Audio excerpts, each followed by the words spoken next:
You're watching Oilers Nation Everyday with Tyler Yaremchuk. Your one-stop shop for all things Oilers. Nick Hague, $5.5 million. Dante Fabro, $4.1 million. Kevin Ball, over $5 million.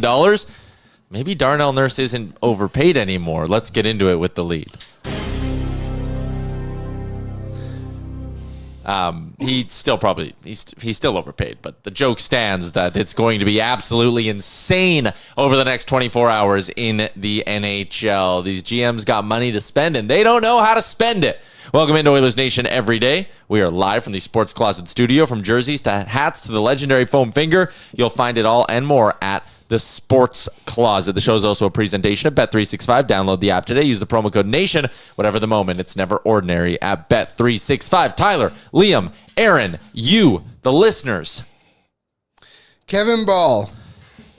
My favorite Kevin Ball is from the hit TV show Shameless. There was someone named Kevin Ball on that show? Yeah, but he spells his name correctly and not like a moron. B-A-H-L. Very European of him. B-A-L-L. Like a ball. Yeah, baller. Baller, holla, holla, city of squalor. Boy, we have a lot to get to today. Boy, do we ever. But with all of that being said, I think this weekend was a real nice reminder of the fact that every summer around June 20th, we get every insider, both the local ones in the city and the ones nationally, who sit there and go, look out. Fireworks are coming. This could be one of the craziest off seasons in recent memory. And then nothing fucking happens. We got two trades this weekend that involved players. Dobson and Gibson. Yeah. Those are the only two. Yeah. I guess Jordan Spence was one as well, but nothing Sure, that was major. hilarious, actually. So you got three. There was a lot of talk. Obviously, the Islanders trying to move up. The Utah Hockey Club, I heard, was trying to move up to 2 as well. Freeman's, I didn't hear it. Elliot Freeman told me on his podcast. But you heard it from Elliot. When I was cleaning my AC unit yesterday, and he said it. So that would have been crazy. I just think the prices are always so high. Yeah. And I think the problem with this draft a little bit too was, and maybe why teams should have cashed in, is there just wasn't much after the pick 13. 50, actually, Eklund fell. I would say from outside of the lottery, it was slimmer pickings. There was one guy picked right at the top of the second, and it came up on, they do the projections and stuff. He was projected to be a fourth line player, and he was the 40th overall pick, and it's damn, that's a tough one. But draft was interesting. Can you imagine you just got drafted in the second round, and the broadcaster was maybe he's a fourth liner. Yeah, and he was a guy too. I believe he had an 8-point game with a Halinka this year. Wow. And he's fourth line guy. I should project. Milton Gastrin, I believe his name was. Good player, but yeah, it's underwhelming to say the least. But he started out great. The day was great. Dobson trade was huge. The Dobson trade was massive. We always obviously covered that with JD on Friday. The draft itself, decentralized NHL draft, could be executed well. I think there's potential there. It was an average length of 8 minutes in between picks, even though the clock at the draft says 3 minutes in between picks. Yeah. That was weird. If you want to do the interviews and the fluff and all of that, it needs to be done within 3 minutes. Yeah. And I can see, if every 8 picks, you were hey, we hit the horn, there's a timeout, and we have to go to commercial. But we probably didn't need every player going into the weird Wizard of Oz interview room where you have to face your GM. Also, if you're going to do that, maybe prep the GMs before and be hey, make sure you have something to say to the kid, because there were far too many times where it's the GM sitting there and their mic's too far away and they're what? Welcome to Minnesota. And the kid's yeah, no, and then they start talking over each other. Yeah. It was just awful. The whole thing was awful. And I'm happy I watched the first 7 picks because I had an hour and a half until I had to leave for my softball game on Friday. I got 7 picks in.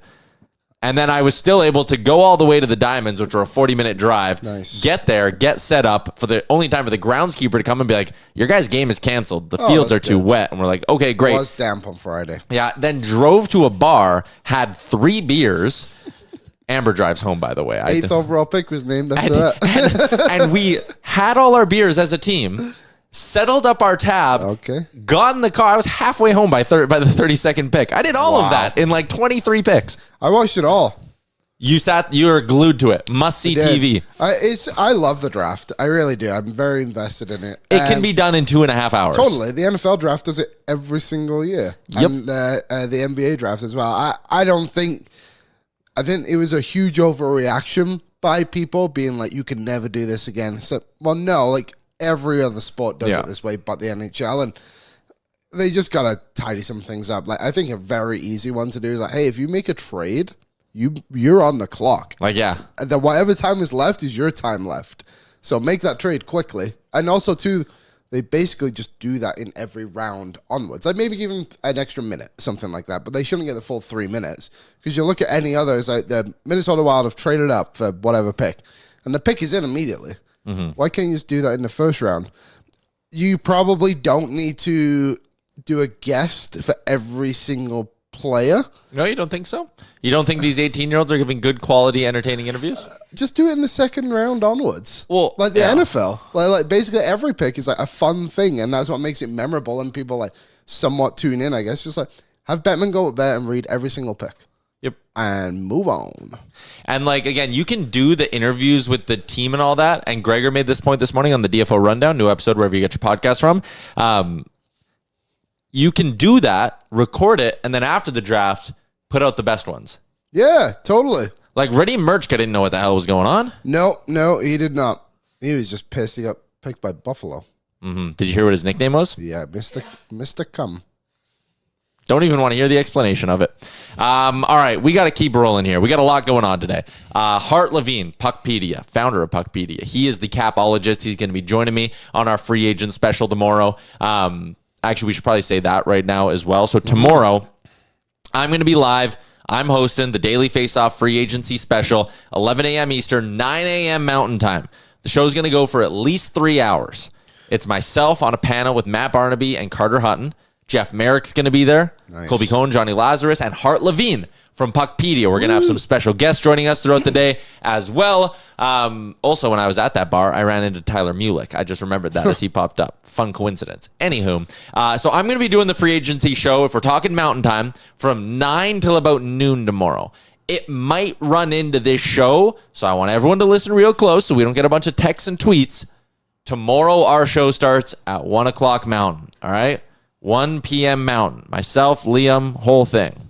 Good? Good. Tomorrow's show, 1 o'clock Mountain. In the meantime, 9 a.m. Daily Face-Off YouTube channel. One of the only live free agent shows that's not geo-blocked or whatever. You can watch it however you want to. YouTube, Twitter, Facebook, take your pick. Who's the insider? Jeff Merrick. Yeah. Giddy up. All right. With that being said, let's get to some of the news from not just today, but the past weekend. It's brought to you by Charm Diamond Centers. You can get a custom ring built and delivered in less than 4 weeks through the Charm Masterpiece program. You can also apply for a Charm Diamond Flexity card today and get approved for no interest financing on your purchase in minutes. Liam, we're going to work in kind of reverse order here. But the news from this morning, the Edmonton Oilers made 2 signings. The first being Kasperi Kapanen. The 28-year-old is back in the mix on a 1-year deal for $1.3 million. Now, he came in, gave the Oilers some good games. I think maybe a little bit of recency bias in his strong playoff games. He had some very good playoff moments, I'll call it. Because he also, in all fairness, was healthy scratched for half the playoffs. And people look at, the impact he made when he first came over to the Oilers and he was a buzzsaw. You also have to remember that he kind of plateaued off at one point and was getting healthy scratched a lot again. So going $1.3 million makes me wince a little bit. If you like what he brought to the penalty kill and you think, coming back in, he can give you good bottom 6 minutes, some speed and physicality. Maybe you think over the course of a full season, he even chips in with 12 to 15 goals. You can trust him to some extent to move up the depth chart if you need to in a pinch. That's all fine. Again, $1.3 million. I don't hate it. Yeah. I would have been like 2 thumbs up if this was $1.15 million, and if it doesn't work, you just bury the whole thing. But oh well. Yeah, it's about 100,000 too much for me. Even like 1.2 would have been fine. Hopefully you can just find more of a role. And then you can say, like you said, on the penalty kill, that would be a promising thing. Would help out. I don't mind it. I think you could go with a worse option here. I'm just glad it's not 1.3 times 3. Seen that one before after a good playoff run. We have, and that is where, again, I'm not going to roast this all too hard just because it's a 1-year deal. If this doesn't work and Kasperi Kapanen is so bad that you have to put him in the minors, $200K in dead cap space is not good, but like, again, we're not going to sit here and roast this contract. Kapanen he fit nicely here for good stretches, and he's 28 years old. The idea that he can't keep giving you good hockey, like, I'm fine with this contract. Mulek says in the chat, getting both the guys they signed today for basically under $2 million is a good signing, and I love the Noah Philp deal. This is a guy who is learning from the mistakes of a Raphael Lavoie. Remember when Lavoie pushed hard to get the extra $200,000 at the NHL level? Where is he now? And the Oilers were like, we can't afford you. The best thing that a young fringe player can do is say, I will take the league minimum, because it just becomes that much more enticing to keep him on your roster. Yeah. There's a better chance he stays up even as a 13th forward in this scenario, because the Oilers go, $775K. That's easy to slot in. Well, I think one thing that was promising from, if you listen to Stan Bowman's media avail the other day, is like, he mentioned Noah Philp. He's like, we'd like Matt Savoy and Noah Philp to take that next step and become full-time NHL players. And Philp obviously had a cup of coffee up with the team last season.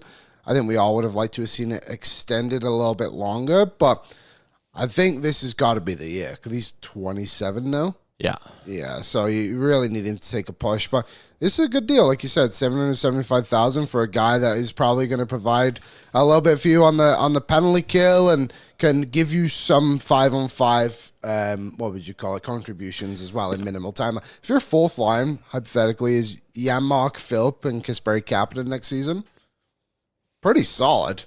You obviously got to fill up a little bit more up top before you can get that far away. But, yeah, I really don't mind that. No, and again, at some point, I get that the NHL is not developmental, and I get the Oilers are in their cup window and all that. At some point, you need to just look at a Noah Philp, and this will ring true with Savoy as well, but you have to look at them and go, give us 30 games, right? Like 40 games. But like, we are going to let you learn from your mistakes. We're going to play you 9 to 12 minutes a night. We're going to give you opportunities. Like, you can't do the thing where it's, oh, you made a mistake in the first period, you're on the bench. Oh, the first 3 games didn't go well. Congrats, Savoy, you're on the fourth line. Congrats, Phil, for sending you back to Baco. Like, you need to let these guys learn and develop a little bit. And again, you can't do it with 6 spots on your roster, but you can do it with a few. And I think that's what good organizations do. So when you look at what Noah Philp could be, and it's, I think, a guy, right shot, win faceoffs. I think he moves well enough to play at the NHL level. Last year in Baco, he took some strides learning how to penalty kill. Like, if he can be a penalty killing right shot fourth line center, good Lord, we traded Mike. We've made a lot of trades. Kesselring for Bukestad, all that. We've made a lot of trades trying to find the piece that Noah Philp could be. So again, give him the proper runway next year, and this contract will look absolutely beautiful. I think you just give him the full runway until the trade deadline. All the way. And then from there, that's when you address it. Like, okay, did these guys do enough? When that time does happen, don't be upset for the listeners when they go out and get a top 6 winger, for example, that replaces Matt Savoy, for example, because that's exactly what Florida did with Mackie Samoskevich. Yeah. He had a great season. He scored 15, 16 goals, whatever it was. Then they went and got Brad Marchand. Yeah. Didn't touch the team the rest of the way. Yeah. You can call it whatever you want, but I'm sure he's happy being a 2-time Stanley Cup champion. Probably. Okay. So Kapanen and Philp are back in the mix.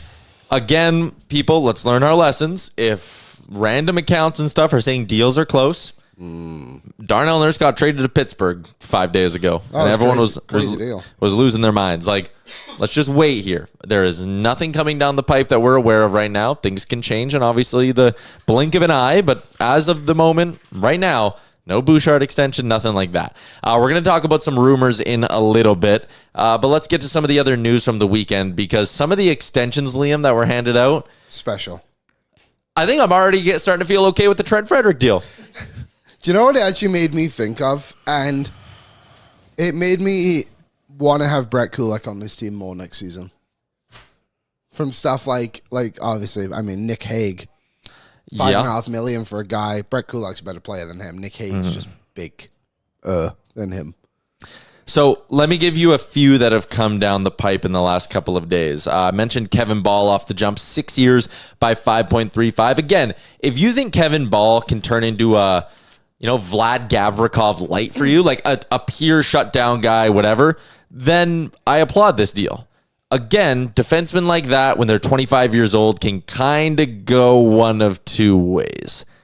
Right? Yeah.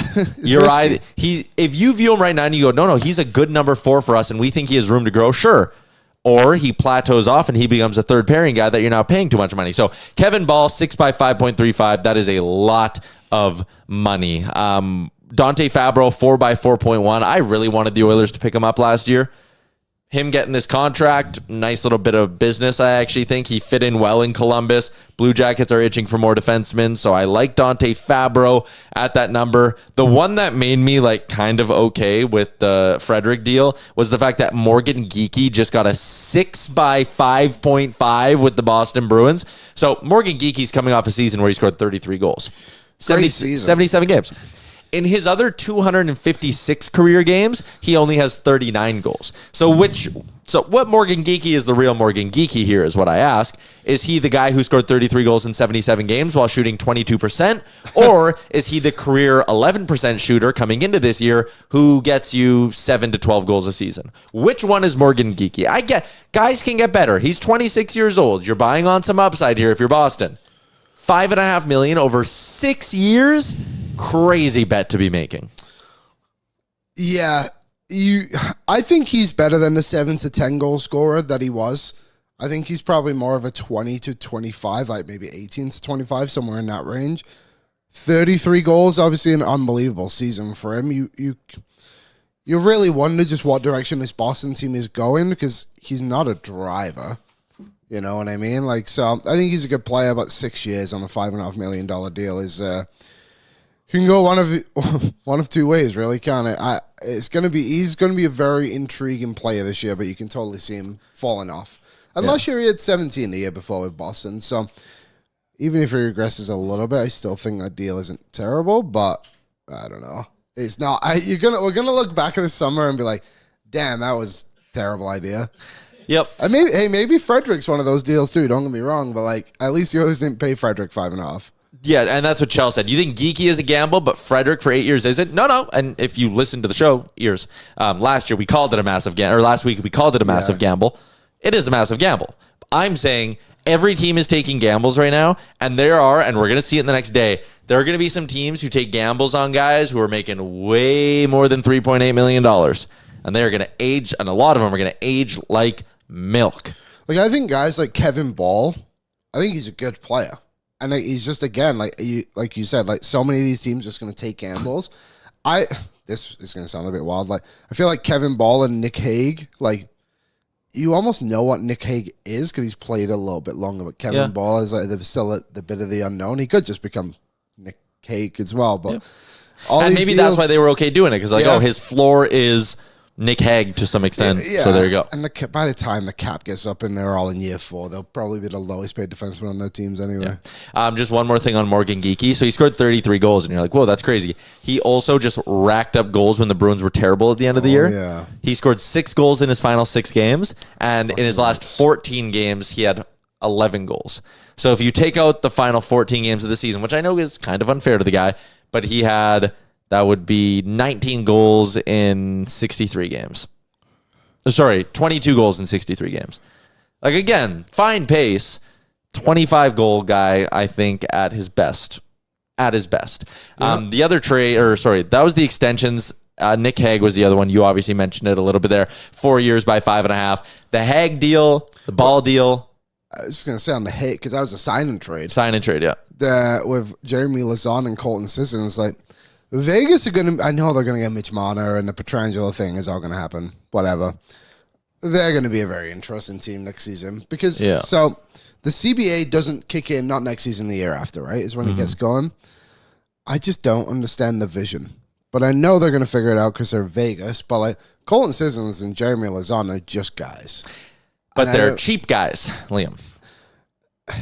That's kind of the whole point here. Yeah, totally. But it's just they got Nashville to keep on Sissons. Oh, did they get him to keep? I missed that. So they got Sissons down to $1.4 million. So again, they view him. Okay, that's not terrible. That's actually pretty good. Then. And then they have Lazon now at $2 million for next season. And then they're he's also a very well coached team, so a lot of players go there and become better than they are. But they're just a very interesting roster right now. I'm very intrigued. They needed another forward. I think they viewed it as we got Lazon, who I think is Hag light. Very light, weak. Hag weak. But I think you're overvaluing Hag a little bit. I think Hag can actually play a little bit. I don't think he's very good. I wouldn't pay him 5.5 by any means. And I guess if you're comparing the two, I would like to have probably Lazon because he's cheaper. But like, I don't know. I don't think he's anything special. And with everything Vegas is doing, so like you now have Lazon and Sissons at $3.4 million. So you've saved yourself $2.1 million. You have to view everything in Vegas through the lens of they're getting Marner.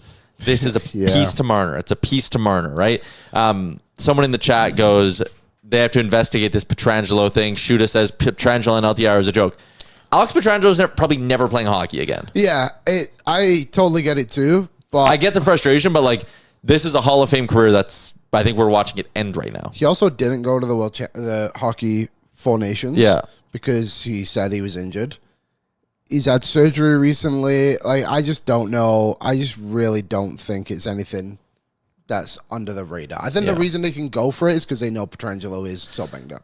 A couple of trades from today. Matthias Maccelli is going to the Toronto Maple Leafs. It's a third-round pick that can become a second-round pick if he scores 51 points and the Leafs make the playoffs. I like this deal for Toronto. Again, if you have the picks and you have a little bit of wiggle room, which Toronto does, I mean, with no Marner, Tavares locked up for what he did, no Marner coming back. They had some wiggle room. Taking a stab on Matthias Maccelli, I think is a really smart piece of work.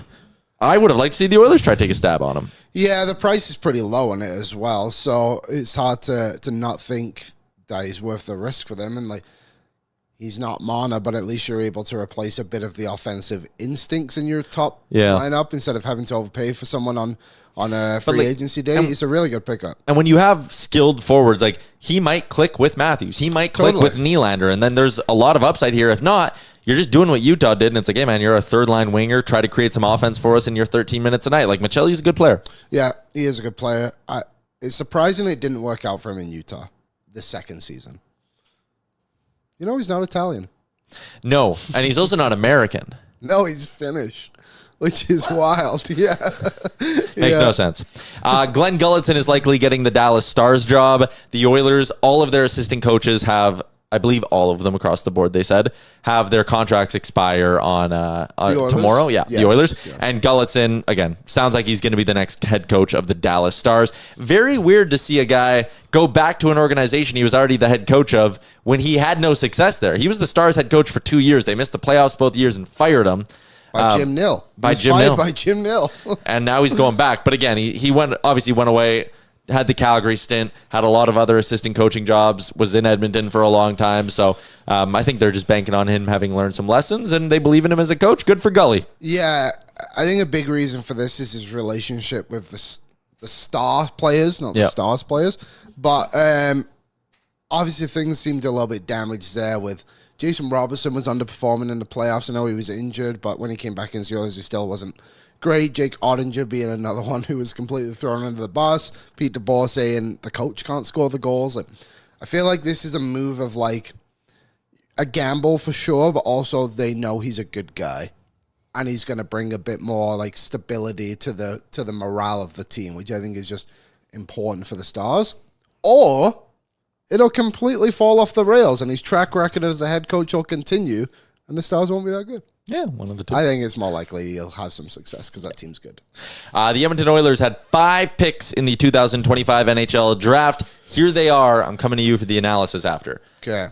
In the third round, they took Tommy Lafreniere of the Kamloops Blazers. Lafreniere last season had 56 points in 68 games. He is a 5'11" winger.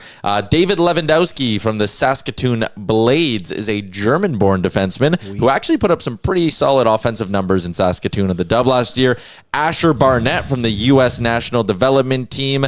Sorry, did I call Lewandowski a D-man? He is a winger. He's a left forward, winger. yeah. He's a forward. Asher Barnett is the defenseman from the U.S. and TDP.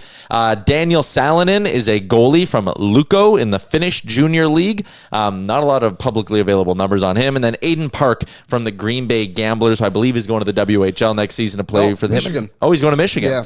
Okay, that's interesting. He was also, because he's a LA kid, he was at the draft, but just in like a hoodie and shorts. Yeah. And then the Oilers picked him with one of the second last pick in the draft, and he stood up and was like, "Oh shit, that's me." Great moment. Out of these 5, did you really like the value? Did you know any of these guys before? I knew 3 of them. Okay. Let me guess. Park, Lewandowski, and Lafreniere. Lafreniere tried to recruit to the Crew once. Oh, really? He didn't really get that far, but he a Quebec-born player playing in the Western League. A rookie this year in Kamloops, who's really good at the Yale Hockey Academy, coached by Adam Nugent Hopkins. Oh. Hopkins' his brother, so there you go. Good player. I know Cameron Schmidt was still there. Maybe he would have been a better guy. He had 40 goals in the Western League this year. But I like Lafreniere. He's a guy who has worked hard to get where he is. And I think that's something the Oilers have really looked for. He's got a lot of offensive skills as well. Skating's probably something he needs to get a bit better at from stuff I've seen a little bit. But good player, 50-something points on the Kamloops team. That was, quite frankly, horrendous this year. That's fair. David Lewandowski came over to Saskatoon a little bit later into the season. He didn't start the season in the Western League, but they traded off quite a few pieces at the deadline, like Tanner Mollendijk being the headliner, but got a few more minutes. I think next season he'll have a big impact on this team. Asher Barnett, I don't know, but he is going to Michigan. The other goalie, I don't know, because they just draft a goalie every year. And Aiden, Which I love, by the way. Yeah, take a shot. Why not? Aiden Park. I saw Aiden Park play in 2019 at the John Reed Memorial Classic for the LA Kings 14U program. 10 points in 5 games. I was reading it on Elite Prospects. I was at Shattuck a couple of years ago. Was on the same line as Riker Lee, who was a first-round pick. He was good. And they were absolute dynamite. He's worth a shot in the 7th round. I mean, you're just kind of throwing darts at the board at the end of the end of the dark. So he's a good player. Had a good Helinka Gretzky, 4 points, 5 games. Was unreal for Shattuck at Nationals the other year, too. 11 points in 6 games. Did come up and play 3 games for the Hitmen in the playoffs once the Gamblers season was over in Green Bay. But now Rick Pricey, is that the GM? Not the GM. What's his name? Director of scouting. He did say in his presser yesterday he will be going to Michigan next season. Cool. So the Oilers, I don't know much about the Finnish goalie because goalies are just a myth. All good programs, the players they got them from. And I think that's something maybe they aimed for a little bit this year. But not a bad draft, all things considered. I love the strategy of picking a goalie every year. Eventually, one of them will be great. It might take 10 years, but eventually you're getting one. It actually looks like they've got some pretty good ones in the system. Like, obviously, they took Emil Vinny, is his name last year or whatever. Yeah. He was the number 1 ranked goalie last season. They took him. Samuel Johansson won, like, the rookie goalie of the year or whatever league he was. He won an award. Nathaniel Day looks to be okay. They obviously picked up Connor Unger, which leads you to believe Olivier Rodrigue will no longer be on this team. Yeah, I think all signs are kind of pointing to Rodrigue not being qualified by the Edmonton Oilers, and they're going to let him go, which isn't crazy surprising. You hate to be giving up on a goalie that you've obviously spent time developing, but if you believe in Samuel Janssen and you think there's maybe not the upside with Rodrigue, then yeah, you let him go. Yeah, totally. So this is actually the only year in the past 4 years they didn't pick a goalie was 2023 when they... Oh, no, they did. They picked one 4 years in a row. Yeah. There you go. They're doing it, man. Yeah, it's their whole thing. All right. Well, let's... I think we got all the news out of the way. Oh, the Matthew Knies deal in Toronto was interesting. $7.75 million for 6 years. I actually kind of like this for both sides. Like, he's a 30-goal guy. He will be a 30-goal guy on that team, I think, perennially. He gets a bunch of guaranteed money. 6x7, what is that? $42 million guaranteed. Not a bad way to start your NHL career and basically give yourself the security of even if you were to blow out your knee tomorrow, $40 million, you're living pretty good the rest of your life. Yeah, that'll help things. For the Leafs, you get 6 years of cost certainty. And listen, if he just keeps putting up that stat line every year, 60 points, 30 goals, 30 assists, that 7.75 is probably already worth it. Yeah. So if you're the Leafs and you're betting on some upside and there is another step for Knies to take, you love the cost certainty of this deal. Again, his floor should be pretty high. Knies gets a bunch of guaranteed money and he'll get to be a UFA, I believe. Yeah, he'll be Yeah, UFA in 2031 when he's 28, 29 years old. It's a good deal. I think it's a very good deal. Someone said the Leafs learned something from Hyman. Yeah, they're keeping him around. Yeah, probably a good idea. Epiphany with a text. Tyler, it's kind of... A text? Oh no, I wanted to read it. He said it's kind of like catching STDs. Eventually you'll get one that's treatable by a simple shot and doesn't... No, it's not like that because you're not hurting yourself by using these picks on goalies. No. Like, what are the odds that the defenseman you take in the 5th round is going to be a superstar? Very, very low. Take a stab on goalies. Goalies are unpredictable. Yeah, I completely agree. This guy might suck. He might. In fact, he probably will. But eventually, one of them won't suck. And that's why you take goalies late in the draft. Let's get to... Should we go Star Mechanical guest line? We should. Well. Edmonton's #1 plumbing and heating company. You can find out more about what gives them that moniker and all the great work they do by visiting them online at starmechanical.ca. Residential, commercial, 24/7 emergency service. They do it all, and they do it well. When you have plumbing and heating needs, you go to Star Mechanical. When you have salary cap, NHL roster needs, you go to Hart Levine from Puckpedia, and that's exactly what we're doing for our daily face-off trade deadline special tomorrow, free agent special tomorrow. Hart's going to be around. Hart, you ready for 3 hours of broadcasting with me? Let's see how it goes. Yeah, we'll find out tomorrow. I think today's going to be a pretty busy news day if the first couple hours or so are any indication. But one of the big rumors that's really flying around right now, and our chat is lighting up with it, the idea that the Oilers could get a forward like Brock Besser in free agency. A lot of people talking about would they want him, would they not want him, but cap-wise, like, is there a path to the Oilers finding a way to squeeze in a contract like that? Yeah, that's an interesting one. I mean, I've seen the public reports about that. That's nothing I've heard from people I've spoken to. I've heard other teams for Besser. Edmonton wasn't one of them. So, yeah, that's interesting. I mean, cap-wise, so they have $11 million of space right now. If they trade Arvidsson, that's 15. If Bouchard comes in at, let's just say, like that 4 times 9.5 or so, yeah, that's not a lot of room for a Besser. But they could do something like, right now on the roster we have Max Jones on there for $1 million. So that's kind of $1 million that goes away for that roster spot. And so it's possible that they could squeeze it, make it work. Tomasek, for example, we expect him on the roster. He's at 1.2, but he does not require waivers to go down. So, if he doesn't make the roster, that's 1.15 million that gets saved, which is the maximum. So they have a tiny cap hit with him sent down. So, again, if they were able to get a guy like Besser, that you can see a path to make it work, but it would definitely be tight. And you wonder if, just to give them a little more room or to add someone else, maybe they would trade a Henrique or someone like that. There's a lot of talk that guys like Perry and Brown have potentially going to market and have some good offers out there. So again, if you're not going to pay those guys, maybe Brown was $2 to $3 million and Perry for the Oilers, maybe in the mid ones, like, you don't have to have the money set aside for them, then maybe you can spend it on a Besser. What are you fully expecting the Oilers to do then over this next couple of days if they don't go out and get this big fish, I guess we can call them? Is it just kind of little pieces around the edges, stuff they can actually, quite frankly, afford? Yeah, I think they might be shopping on a budget, right? I mean, we can all relate to that. You go on the Boxing Day sale like at the end of the day and see what they can mark down even more. So that's sort of what I was expecting going in.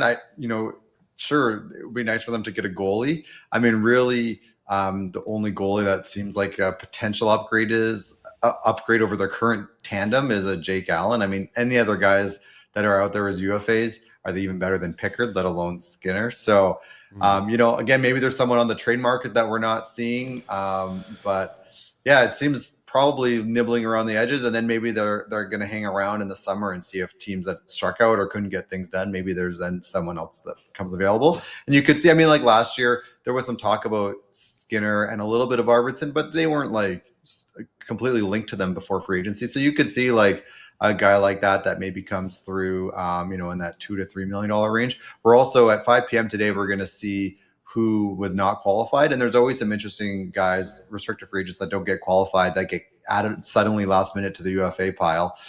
So, we should look there and see if there's any potential, guys trying to rebound on their career. We've seen that work for guys like a Kapanen, for example. And so, Edmonton is definitely a desirable place for a scoring forward that wants to take a 1-year deal and kind of rebound their value. I got a couple different directions I want to go. You mentioned the Evan Bouchard 4x9.5. That's the rumbled, rumored short-term deal that's floating around. I am of the mindset that, like, if you're giving him north of 9 on a 4-year deal, just go to the 11 million on an 8-year, and at least you're going to build yourself in a chance for this thing to age well and get value later. Do you think the Oilers are making a mistake if they go short-term with Bouch? I would completely agree with you. I mean, I think, yeah, if you're the difference is between 9.5 and, yeah, let's just say an 11, I would go hardcore then into 8 million into the 8 years. Yeah. What are you saving that extra $1.5 million? Think about in years 5, 6, 7, 8, how high the cap will be. We can have like $150 million cap right now.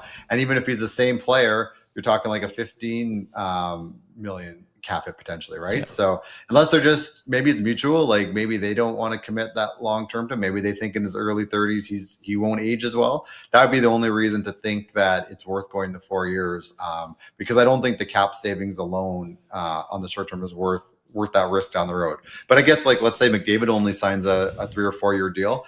Maybe they're looking at it as, hey, it's a chance we could potentially reset, and we're not locked into Bouchard. And if we have to potentially retool because McDavid leaves, we can do that. Or if McDavid's going to stay and we can re-up, then we can sign him or sign the next guy. That's a hot commodity in 5 years from now. Yeah, and that's fair too. Even on McDavid, like, I do wonder with the new CBA kicking in if there aren't some guys who saw the term limit change and went like, oh, this is, if I'm ever going to get an 8-year deal, this is my last chance to get an 8-year deal. Like, does that change Bouchard's calculation, being like, oh, you know what, maybe I should just take this while it's still an option? Or does that 1 year really not matter in the grand scheme of things? I don't know. But the Bouchard thing is going to obviously have a big impact, and we'll see if that gets done before free agency opens. Because I guess to the counterpoint of what I was saying, and you agreed with me, like, having an extra potentially 1.75 million this summer, that could change the Oilers' plans quite a bit here. That's true. Yeah. And I think to your point about the term limit change, to me, the people that really impacts that we should watch closely on the show tomorrow is guys with 1 year left on their contracts, right? That are eligible for an extension. Because normally you sign with your team, it's 8 years, or you leave at 7 years. But those guys that have 1 year left, they could be signing 8 years with their team, or if they don't, they're going to market next summer and they're only getting 6 years, right? So it's a real difference. You're really looking at a difference between 8 and 6 years for those guys with 1 year left, a guy like McDavid, and then the rest of that free agent class. So that's the group that I think we should really be watching for that term limit change. I wanted to ask you, since we touched on the CBA there, everyone was given a big standing ovation to the NHL for closing up the LTIR loophole.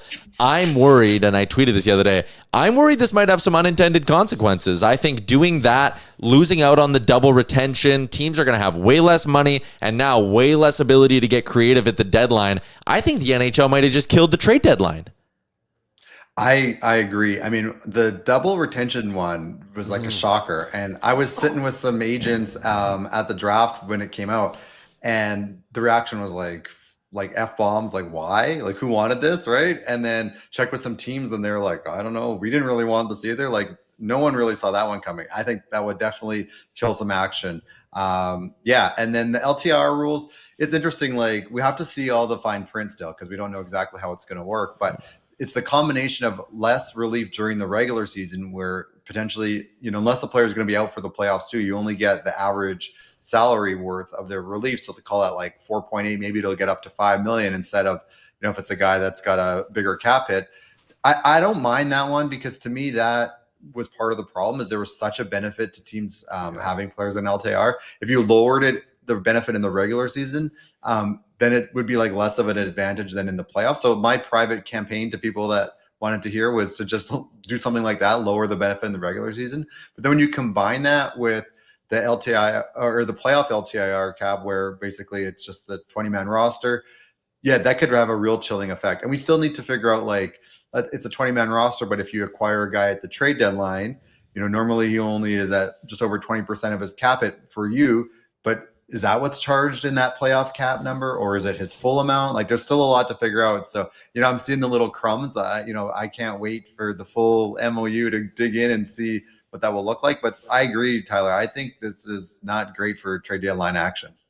I also have, and again, they're smarter people than me at the league. So if I can spot a loophole, I feel like they will also be able to figure it out. But like I'll throw at a team like, let's say it's Boston, who has a $3 million backup in Jonas Korpisalo. Are we also going to see teams just go line up like a bunch of $750K backup goalies, and they'll get to the playoffs and just be like, well, that guy's sitting on our bench now. Never mind the $3 million guy. Yeah. That's how we're going to try free up some space. Like, again, it doesn't really work for the Oilers, but let's say they were to, let's walk down a hypothetical. If they give Allen $5 million and Skinner's 2.6, are they sitting there night one of the playoffs being like, oh no, Pickard's actually backing up, not Skinner, because we need to save the 1.6 million? Like, it's a weird thing to walk your head around, try to wrap your head around.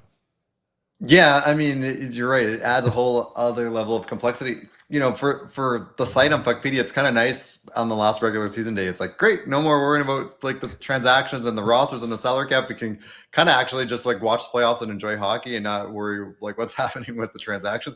And now, yeah, it's going to be like having to closely watch the cap situation for each team in the playoffs. It's different. And again, like with most things in the NHL, there's a legitimate issue that they're trying to deal with, like what teams were doing with LTIR and the playoffs. It just felt wrong, right? But typical NHL, it seems like they went so far, and there's going to be all these other consequences that they didn't think about. We talked about state tax a lot during the finals for obvious reasons. Like, obviously, when you're going through this process of everyone's cap, like, how much of an impact does it actually have? Because I'm starting to believe, after seeing what Florida did, they were $20 million over the cap in Game 6. I feel like LTIR was more of the issue than what state tax ended up being. Or am I completely out to lunch? I agree with the people that say, you know, we're talking about it now because those teams are good, but we didn't talk about it when the taxes were the same before. Agree. Like LTIR helped Florida a lot. It helped Tampa a lot as well. And I think the other argument, you know, against why state taxes make a big impact is, if you're like in a high tax place, like let's just say Toronto, you're also getting paid in US dollars and you're living in Canadian dollars. You're paying your mortgage and your groceries in Canadian dollars. So there's an advantage on that side too. And the other thing, and you know, Alan Walsh is very passionate publicly about this, is we look at the tax rates. We even have a tax calculator on Puckpedia, but that is not what the player would actually pay in taxes, because there's all these complicated calculations about how many days they spend on the road, different places. And you can also do like these tax shelters, which is why John Tavares is actually in a lawsuit with the CRA right now about his signing bonus. You can try to make it so you're not a resident when you get some of the income. So there's a lot, you know, there's a lot of money for accountants and lawyers in this. And so it's not as simple as just saying, oh, there's like this percent difference. I think it's a factor. I mean, when you look at the trends, you look at what guys signed for in Florida and in Dallas, like, of course, there's definitely a benefit. There's definitely a bit of a discount. But again, it's not as big as we would think. And there's the other factors to consider as well. And it does happen elsewhere. Like, I mean, there were rumblings last year, and who knows how much of this is true, or agents doing whatever. But like, there was talk last year that Adam Henrique took less to stay in Edmonton because he liked the city and wanted to win. And a big part of Dallas, Florida, Vegas, Tampa, players also just naturally want to play there more. Like, yes, the taxes help, but like, they also, once they get a taste of that lifestyle, really like living in warm weather with less media pressure, all of that. Anyways, we can talk about that till we're blue in the face. Sorry, go ahead. Low taxes who else has low taxes is Nashville and Seattle. I haven't seen them really get a discount in the last couple of years because those teams aren't that good, right? So exactly to your point. Yeah, like you're telling me Chandler Stevenson's contract was a discount? I can tell you right now, it was absolutely not a discount. Yeah, exactly. And Brandon Montour, and I don't think like Stamkos and those guys gave Nashville a discount last year. I think they went to the highest bidder. Yeah, totally. Okay. John Gibson got traded over the weekend, and there are a lot of Oilers fans banging the table saying, why didn't the Oilers pay that price for Gibson? Cap hit north of $6 million. I get that Anaheim took back the Mrazek deal, so made it a bit easier to stomach for Detroit, but it's a second in 2027 and a fourth in 2026. Let's put the analyst cap on, Hart. We asked our chat. They're voting right now in the poll. Should the Oilers have paid this price for John Gibson? Well, I would say the answer is like option C. They couldn't pay that price because they didn't have a contract like Mrazek to send back, right? Like the real benefit of sending a Mrazek back at 4.25 is that instead of having to retain Gibson for 2 years, it's almost the same as like retaining him on only 1 year, right? Which you're not allowed to do. So to me, that's why, like, let's say the offers were the same, but Edmonton needed Anaheim to retain like well, they couldn't retain as much as $4 million, but let's just say even half. Like, I could see why they they would prefer this Detroit deal because they don't have to. They have the whole cap hit saved in that second year. So should they have gone for Gibson? I think if it was 50% retained and it was a second and a fourth or second and a third, I think that's definitely something they should have done. I mean, that would have upgraded them. But I think it's really hard to evaluate from an Oilers perspective because they just didn't have a way to accomplish the same thing to meet Anaheim's needs. Fair. And I guess the last one I wanted to hit on with you, one of the most common salary cap, CBA, whatever misconceptions that we deal with a lot in our YouTube chat is that whenever a player signs a two-way deal, people are like, perfect, you can put them on waivers. And it's like, no, I wish they would change up the wording of that because it is, I can see why you come to that conclusion. Like two-way, yeah, he can go up and down either way. But that obviously just means money. What is high on your list? What would be on your Mount Rushmore of like common salary cap misconceptions that maybe you get asked about a lot or you see a lot and you're like, whoa, that's not how that works? Oh, I can add, that's a long list. But I'd say the top one for me, LTIR. People think when a player's on the LTIR, they just like disappear from the cap. They're just like shot off in a cannon and you don't see them on the cap anymore. And I have to say, no, they're still on the cap. They now the team can just exceed the cap, right? And it's very complicated to explain that.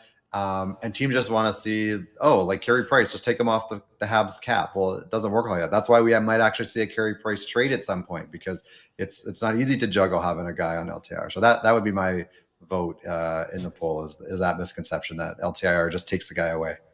Carey Price too. So I guess let me give a cousin to that one too. Yeah. People think that when teams trade for an injured guy, that suddenly adds a whole bunch of cap space if they're on LTIR. Well, that doesn't work either because you're taking, Tyler at $5 million who's injured, but you have to add that $5 million cap it and then put you on LTIR to exceed the cap by $5 million. So it's a net zero impact. There's some benefit when you're trying to set your pool, but the sort of cousin to my first gripe is, people think that you can trade for an injured guy and magically get a bunch of extra cap space. Doesn't work that way.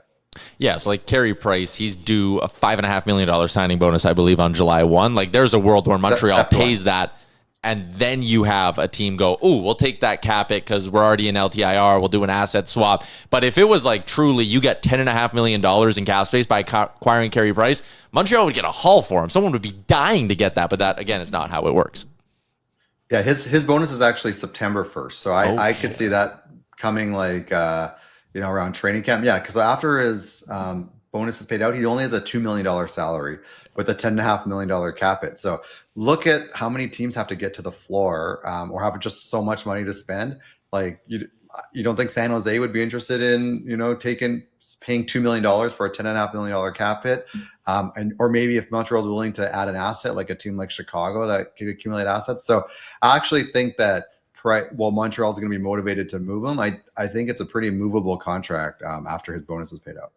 I lied about it being my last one. I have one more. Tomorrow, we're obviously going to be live 3 hours breaking down all of these signings. And I think there's a lot of people who are going at this being like, man, this is the summer of sticker shock. And maybe this isn't a top 10 guy on our board on Daily Faceoff. Maybe it's someone lower down. But like when we had Dave Pagnotta on last week and he was like, Andrew Mangiapane might get $5 to $6 million. I was like 14 goals last year, Andrew Mangiapane? Like, holy shit. Is there someone on our list, and I don't know if you've seen the top 75, but I know you're well-versed with it. Is there someone on the list who you're looking at being like, that guy's going to give everyone a jaw-on-the-floor moment tomorrow? I'll give you a couple. Let's go in the goalie market. There are so few goalies. You're going to be shocked what like backup goalies are going for. I've heard a little bit of numbers moving around, and there's guys I didn't really know if they were number 2s or number 3s, and they're going to get real money. I think you're also going to be blown away potentially by goalie extension in Vancouver. Sounds like it's getting close, that number. And then in terms of non-goalies, I think Oilers is going to get a lot of money. I mean, he's a good, solid player, but I've heard that there's just not a lot of, first line scoring wingers available. I think that number is going to surprise a lot of people. And then just moving a little bit down the list, I'd say like the defenseman, there's also not a lot of defensemen. I think if Ekblad stays, that'll be a lower number. But if he moves on, I think his number will surprise people too. Especially considering, I mean, we don't talk about it, but he missed a lot of games for PEDs at the end of the season. Yeah. Like, what does he look like post PEDs? We don't even really know. Like we talk a lot about people have to take a discount because of injuries. Well, what happens when you're you're not allowed to use the juice anymore, right? And with him especially, he didn't even really like make a big excuse or apology. He was just kind of like, whoops, like, oh, so that's one that I'm watching closely as well. Yeah. And a lot of rage in the playoffs afterwards too. He was an angry guy. Hart, excited to work with you tomorrow, man. Can't wait for the show. We'll see you. We'll be together for like 3 hours more. It's going to be fun, but thank you for popping on today and doing this.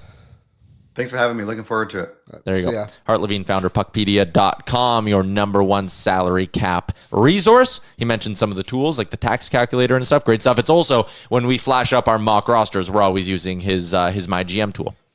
Puck GM, sorry. It is the best. The best. And also, too, ton of work has gone into that website the last year, and it's now unbelievable tool. I love using Puck. I basically use it every day. Mm-hmm. I always have it open when we're doing the show. Yeah, I have it open right now. People will be like, man, you guys know a lot about hockey and like the contracts. It's like, no, it's just I'm good at clicking through Puckpedia. Don't want to give it away, but tomorrow's show has got some Puckpedia inside. Damn. Using words like API. Data sources. We're ready to go. I don't even know what that means. Yeah. Can't wait to watch the show. Not going to lie to you, I didn't tell about a week ago. Still don't know what it means, but that's all good. All right. Hart Levine was also brought to you, I should add, by our friends over at Litco Law. 1, 2, pause for effect.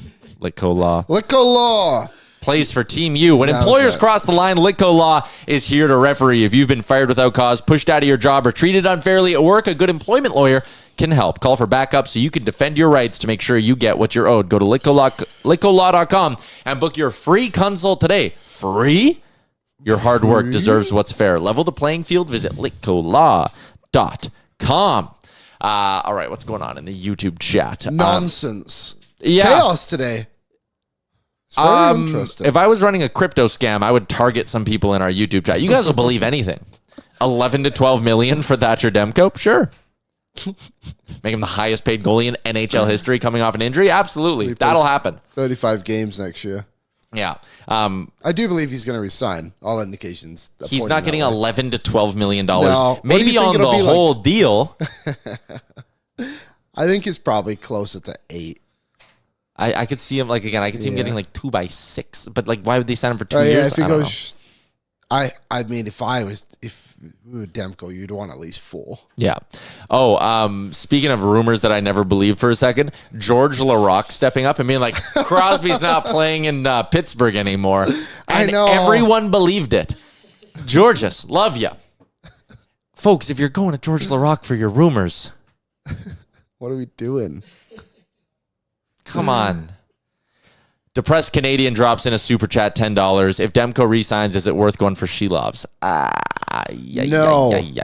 I don't know. No. Okay. They need a proven guy. I get it. Maybe he's got the ceiling. If the Oilers had 2 open goaltending slots this offseason, even just 1. But no, not for me. So, here's the if there was no Pickard, or if you're bringing in someone and paying assets, because remember, both Pickard and Shelovs would need waivers at the end of training camp. One of them would have to go down. Part of me is bring in some competition with Pickard and figure it out in training camp. But if you have, and maybe this is the big if you have a good goalie department and you trust your pro scouts, again, some big ifs for a lot of organizations, maybe the one here.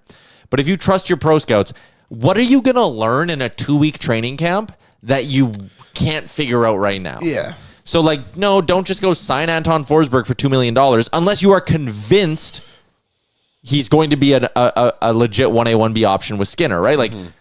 Don't go trade for Arthur Seelovs unless your pro scouts look at him and go no, future starter, go get this guy now, right? We had heard that they were open to signing Mikey DiPietro, who re-upped in Boston, so... But was that more of a battle for the second spot, right? I'm not saying Seelovs is bad by any means. He's obviously shown that he can play well this season when he was in the American League. Had moments in the playoffs against the Oilers a couple of years ago. It's just, and I'm sure many of you agree, the risk is already in Edmonton in the crease.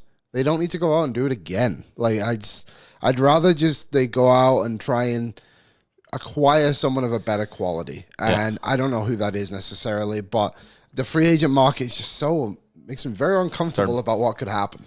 Totally. All right, let's quickly go because we got to run today.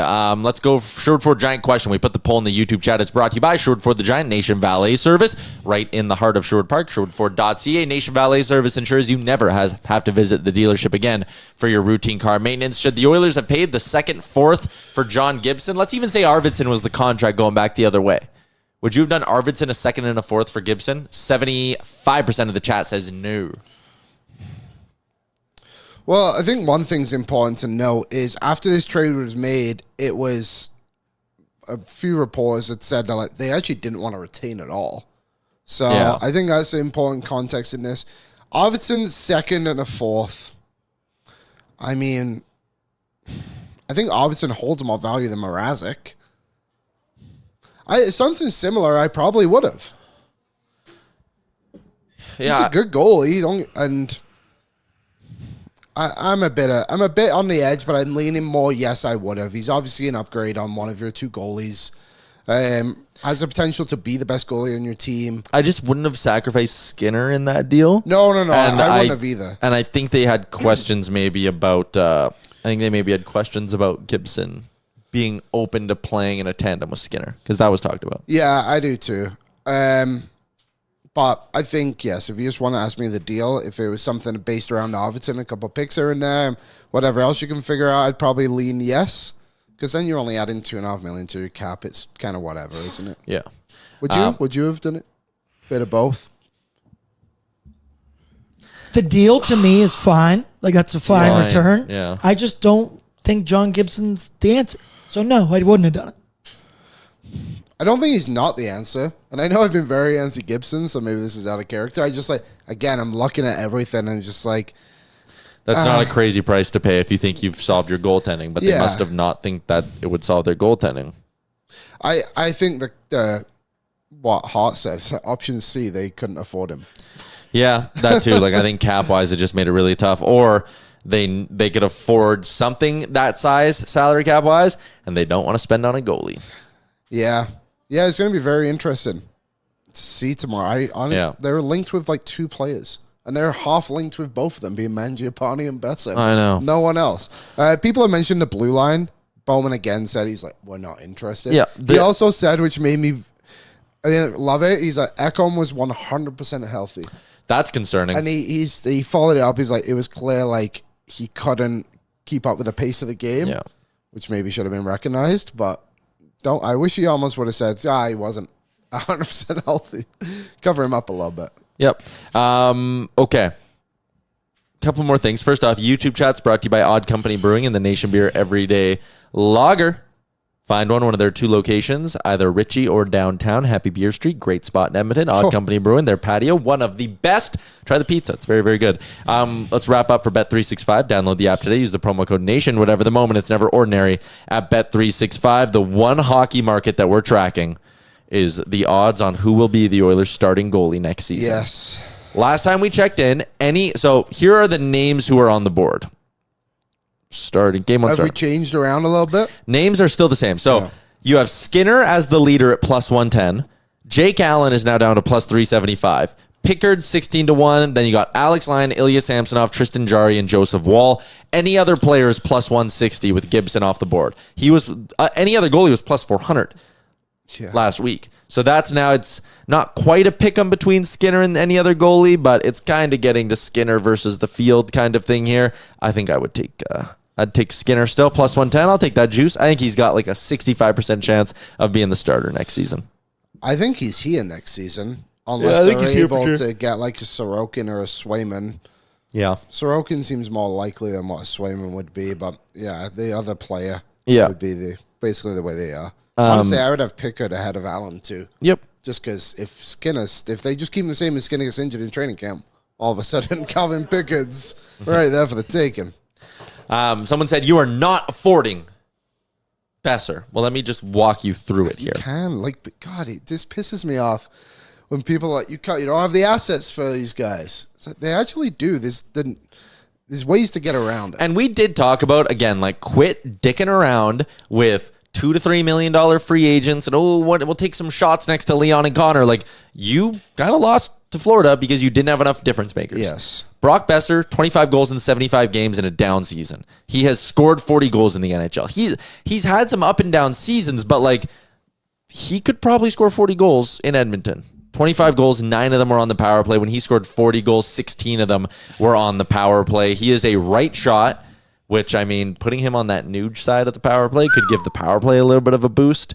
And Nuge went on the second year of the power play in the final, and they actually had some decent bucks. They did. So you can't afford it. Okay, $11 million in cap space right now. That is with 13 forwards, 6 defensemen, and 2 goalies.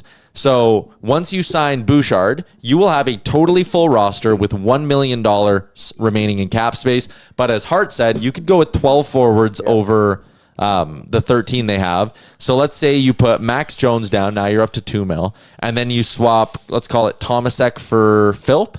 That buys you another $400K. So you're going to have $2.5 million at that point. Arvidsson gone puts you at 6.5. You're getting pretty close. Let's say instead of 10 million, Bouch is 9.5. You're now up to $7 million in cap space. You probably still need to move Henrique. Okay. But you move Henrique, sign a centerman for $1 million, and now you afford Besser. It's possible, is my point. Can they just bring up Tomasek? They could move out Henrique, bring up Tomasek. There's your 1.8. You're up to north of $7-8 million. You could give Besser a 7x8 if you want. And one last thing on Brock Besser. Again, I'm not in love with the player. I think he would fit in here really, really well. But I'm not like, if it breaks tomorrow that he got a 7x8.5 in Minnesota, I'm not going to be like, oh, the Oilers missed a. He'd be a good fit. I think he would score a ton here. He makes them better. Do I think he's like a light at the end of the tunnel? Wow, I feel grossly different about the Oilers' cup chances with Besser? No. But this is the type of move I'd like to see them make. So that's why I'm okay with it. If that makes any sort of sense. Just sign Nick Bukestad for $1 million. You're good. I believe we've actually gone down that train before, and we were not good, and we got smoked in the second round. Yep. But just on Brock Besser, why is everyone so down on him? All of a sudden, I don't understand it. Like, did we forget how unreal he was in the series that we played against him? And he got injured in that game 7, obviously for blood clots. Yeah, and arguably a reason why the Oilers won that series. If he was in that game, might have been different. An absolute difference maker. Like when he is on his form, which was only 1 year ago. Yeah, you're in a great spot. He's also been on a Canucks team that has quite frankly been brutal and just been around this whole chaos for so long. I think he's a great player. He's also not that slow.